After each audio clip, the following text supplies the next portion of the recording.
नमस्कार दोस्तों, भगवान विष्णु और माता लक्ष्मी की कृपा आप सब पर सदैव बनी रहे। यदि आप चैनल पर पहली बार आए हैं तो चैनल को सब्सक्राइब कर लीजिएगा, लाइक करिए, बेल आइकन दबाइए, शेयर करना नहीं भूलिएगा। दोस्तों, आज हम फाल्गुन मास के कृष्ण पक्ष की पाप मोचनी एकादशी की व्रत कथा सुनेंगे। पाप मोचनी एकादशी का व्रत करने से या सुनने से व्यक्ति के सारे पाप मिट जाते हैं और यदि इस दिन माता लक्ष्मी और भगवान विष्णु जी की पूरी विधि विधान के साथ कोई पूजा अर्चना करता है तो उस व्यक्ति के घर धन संपत्ति और सुख समृद्धि से भर जाता है। साथ ही माता लक्ष्मी का स्थायी रूप से घर में वास होता है। एकादशी का व्रत यदि आप जाने अनजाने कहीं सुन भी लेते हैं तो भी पाप नष्ट होते हैं और उसे समस्त सुख सुविधा का लाभ मिलता है तथा मृत्यु के बाद वह जन्म मरण के बंधन से भी मुक्त हो जाता है। पूजा विधि। सबसे पहले भगवान गौरी गणेश की पूजा करें, फिर लकड़ी की चौकी पर पीला कपड़ा बिछाकर भगवान विष्णु की मूर्ति स्थापित करें। ओम नमो भगवते वासुदेवाय मंत्र को जपते हुए पूरी पूजा करें। भगवान विष्णु को शुद्ध जल, दूध, दही, पंचामृत से स्नान करवाकर वस्त्र चढ़ाएं। मौली, चंदन, अक्षत, अबीर, गुलाल, फूल, माला, जनेऊ और सारी सामग्री को चढ़ाकर अर्पित कर दें। पीले रंग की मिठाई का भोग लगाएं। विष्णु सहस्त्र नाम का पाठ करेंगे तब तो और भी अच्छा है। पूजा के अंत में आरती कर प्रसाद को बांट दें। कैसे करें व्रत? एकादशी का व्रत करने वाले साधकों को दशमी तिथि को सात्विक भोजन करना चाहिए। इसके बाद शुद्ध मन से भगवान विष्णु का ध्यान करना चाहिए।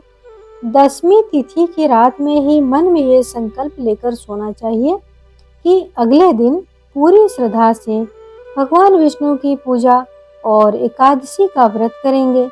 अगले दिन एकादशी पर सुबह जल्दी उठकर नहाने के बाद स्वच्छ वस्त्र पहने और संकल्प लें।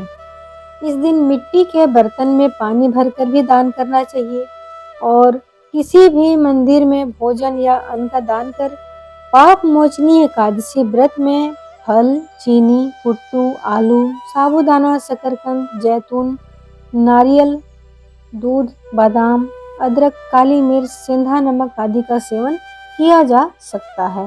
इस दिन भगवान को पंचामृत और तुलसी के पत्ते का भोग अवश्य लगाएं। पाप मोचनी एकादशी का महत्व। अर्जुन ने भगवान श्री कृष्ण से कहा, हे मधुसूदन, आपने फाल्गुन मास के शुक्ल पक्ष की एकादशी अर्थात आमल की एकादशी के बारे में विस्तार पूर्वक बतलाया। चैत्र माह के कृष्ण पक्ष में आने वाली एकादशी का क्या नाम है तथा उसकी विधि क्या है? कृपा करके आप मेरी बढ़ती हुई जिज्ञासा को शांत करें। भगवान श्री कृष्ण ने कहा, हे अर्जुन, चैत्र मास के कृष्ण पक्ष की एकादशी को पाप मोचनी एकादशी के नाम से जाना जाता है। एक बार की बात है, पृथ्वीपति राजा मानधाता ने लोमस ऋषि से यही प्रश्न किया था जो तुमने मुझसे किया है। अतः जो कुछ ऋषि लोमस ने राजा मानधाता को बतलाया वही मैं तुमसे कह रहा हूँ। राजा मानधाता ने धर्म के गुह्यतम रहस्यों के ज्ञाता महर्षि लोमस से पूछा, हे ऋषि श्रेष्ठ, मनुष्य के पापों का मोचन किस प्रकार संभव है? कृपा करके कोई ऐसा सरल उपाय बताएं जिससे सभी को सहज ही पापों से छुटकारा मिल जाए। पाप मोचनी एकादशी की व्रत कथा। महर्षि लोमस ने कहा, हे नृपति, चैत्र मास के कृष्ण पक्ष की एकादशी का नाम पाप मोचनी एकादशी है। उसके व्रत के प्रभाव से मनुष्यों के अनेक पाप नष्ट हो जाते हैं। मैं तुम्हें इस व्रत की कथा को सुनाता हूँ, आप ध्यान पूर्वक श्रवण करो। प्राचीन समय में चैत्र रथ नामक एक वन था।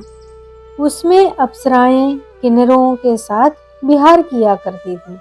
वहाँ सदैव बसंत का मौसम रहता था, अर्थात उस जगह पर सदा नाना प्रकार के पुष्प खिले रहते थे।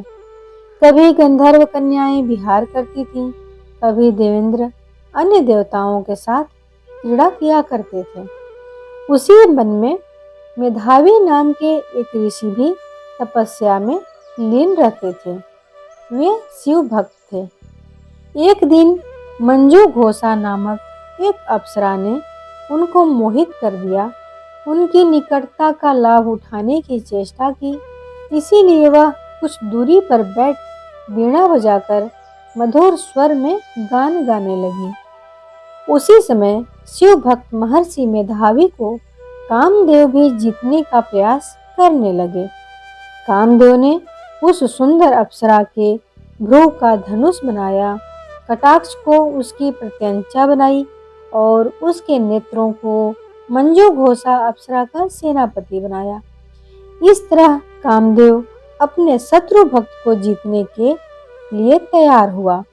उसी समय महर्षि मेधावी भी युवावस्था में थे और काफी हृष्ट पुष्ट थे। उन्होंने यज्ञोपवीत तथा दंड धारण कर रखा था। वे दूसरे कामदेव के समान प्रतीत हो रहे थे।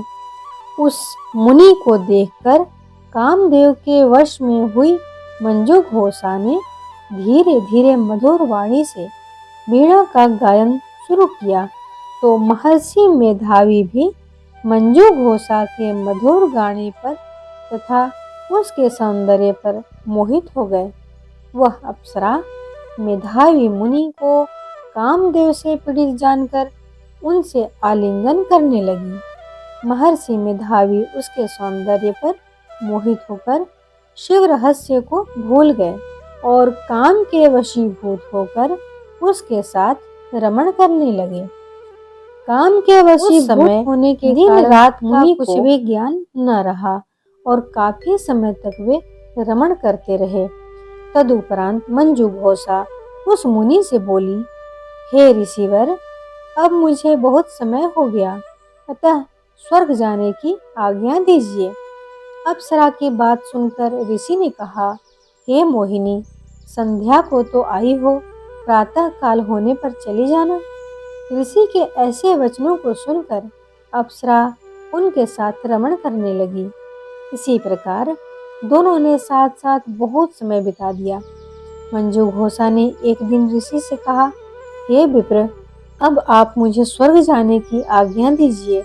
मुनि ने इस बार भी वही कहा, हे रूपसी, अभी ज्यादा समय व्यतीत नहीं हुआ है, कुछ समय और ठहरो।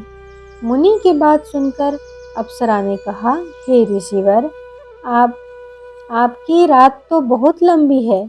आप स्वयं ही सोचिए कि मुझे आपके पास आए कितना समय हो गया। अब और ज्यादा समय तक ठहरना क्या उचित है? अप्सरा की बात सुनकर मुनि को समय का बोध हुआ और वह गंभीरता पूर्वक विचार करने लगे। जब उन्हें समय का ज्ञान हुआ कि उन्हें रमण करते 57 मतलब 57 वर्ष व्यतीत हो गया है, तो उस अप्सरा को वह काल का रूप समझने लगे। ज्यादा समय भोग विलास में व्यर्थ चले जाने पर उन्हें बड़ा क्रोध आया। अब वह भयंकर क्रोध में जलते हुए उस तप नाश करने वाली अप्सरा की तरफ भ्रिकुटी तान कर देखने लगे। क्रोध से उनके अधर कांपने लगे और इंद्रियां बेकाबू होने लगी। क्रोध से थरथराते स्वर में मुनि ने उस अप्सरा से कहा, मेरे तप को नष्ट करने वाली दुष्टा, तू महापापिनी और बहुत ही दुराचारिणी है। तुझ पर धिक्कार है। अब तू मेरे श्राप से पिशाचिनी बन जा। मुनि के क्रोधयुक्त शाप से वह अप्सरा पिशाचिनी बन गई। यह देख वह व्यथित होकर बोली, हे ऋषिवर, अब मुझ पर क्रोध त्याग कर प्रसन्न होइए और कृपा करके बताइए कि इस शाप का निवारण किस प्रकार होगा। विद्वानों ने कहा है, साधुओं की संगत अच्छा फल देने वाली होती है और आपके साथ तो मेरे बहुत वर्ष व्यतीत हुए हैं, अतः अब आप मुझ पर प्रसन्न हो जाइए, अन्यथा लोग कहेंगे कि एक पुण्यात्मा का साथ रहने पर मंजू घोषा को पिशाचिनी बनना पड़ा। मंजू घोषा की बात सुनकर मुनि को अपने क्रोध पर अत्यंत ग्लानि हुई, साथ ही अपनी अपकृति का भय भी हुआ।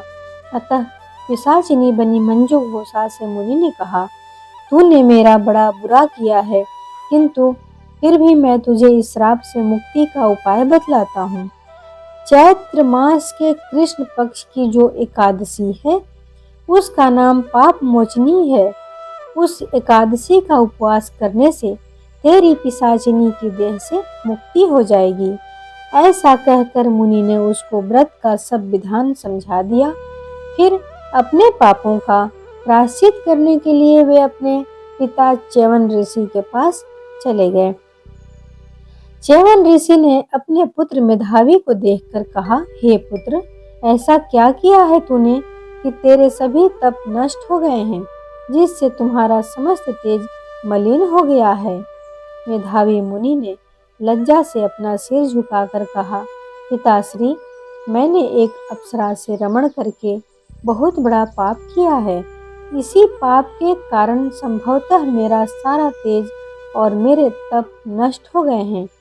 कृपा करके आप इस पाप से छूटने का उपाय बतलाइए। ऋषि ने कहा, हे पुत्र, तुम चैत्र माह के कृष्ण पक्ष की पाप मोचनी एकादशी का विधि तथा भक्ति पूर्वक उपवास करो, इससे तुम्हारे सभी पाप नष्ट हो जाएंगे। अपने पिता च्यवन ऋषि के वचनों को सुनकर मेधावी मुनि ने पाप मोचनी एकादशी का विधि पूर्वक व्रत किया। उसके प्रभाव से उनके सभी पाप नष्ट हो गए। मंजू घोषा अप्सरा भी पाप मोचनी एकादशी का उपवास करने से पिशाचिनी की देह से छूट गई और पुनः अपना सुंदर स्वरूप धारण कर स्वर्गलोक को चली गई। लोमस मुनि ने कहा, हे राजन, इस पाप मोचनी एकादशी के प्रभाव से समस्त पाप नष्ट हो जाते हैं। इस एकादशी की कथा के श्रवण व पठन से 1000 गौदान करने का फल प्राप्त होता है और इसके उपवास करने से ब्रह्म हत्या करने वाले, स्वर्ण चुराने वाले, मद्यपान करने वाले, अगम्यागमन करने वाले आदि भयंकर पाप भी नष्ट हो जाते हैं और अंत में स्वर्गलोक की प्राप्ति होती है। हे नारद, जो कोई मनुष्य विधि पूर्वक इस व्रत को करेगा, उसके सारे पापों की मुक्ति होना निश्चित है, और जो कोई इस व्रत के महात्म्य को पढ़ता और सुनता है, उसे भी सारे संकट से मुक्ति मिलती है।